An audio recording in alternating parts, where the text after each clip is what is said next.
Welcome to vidonko.com। আমি সঙ্গীতা, তোমাদের ম্যাথসের teacher. চলো দেখা যাক কি প্রবলেম আছে সলভ করার জন্য। এটি লম্ববৃত্তাকার শঙ্কুর ব্যাসার্ধ এবং তির্যক উচ্চতা দ্বিগুণ করা হলে সমগ্র তলের ক্ষেত্রফল কত গুণ বৃদ্ধি পাবে। তাহলে শঙ্কুর ব্যাসার্ধ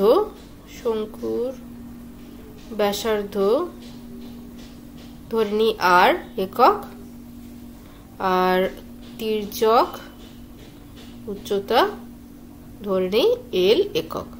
ওকে, এটা আমরা ধরে নিলাম। তাহলে সমগ্র তলের ক্ষেত্রফল কি হবে? সমগ্র তলের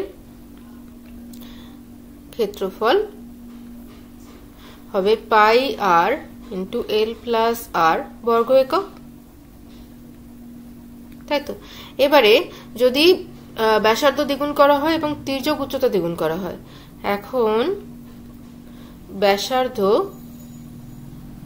যদি 2r একক আর উচ্চতা তির্যক উচ্চতা যদি হয়ে যায় 2l একক, তাহলে সেক্ষেত্রে সমগ্র তলের ক্ষেত্রফল কি হবে? সমগ্র তলের ক্ষেত্রফল হবে একই ফর্মুলা, পাই আর ইন্টু এল প্লাস আর। তো পাই থাকলো, আর এর জায়গায় বসাবো 2r ইন্টু এল এর জায়গায় বসাবো 2l আর 2r।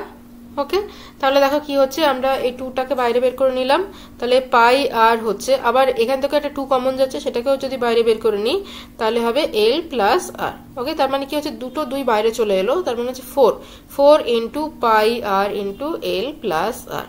তো পাই আর ইন্টু এল প্লাস আর মানে হচ্ছে যেটা মানে পুরনো, যেটা আগের যেটা সমগ্র তলের ক্ষেত্রফল ছিল সেটা, আর এখন যেটা আছে তাহলে সেটা হচ্ছে 4 ইন্টু পুরনোটা। তো 4 ইন্টু পুরনো মানে তার মানে কি হচ্ছে 4 গুণ বৃদ্ধি পাচ্ছে। ওকে, তাহলে সমগ্র তলের ক্ষেত্রফল 4 গুণ বৃদ্ধি পাবে। ওকে, তাহলে আমি পুরোটা লিখছি না, সমগ্র তলের ক্ষেত্রফল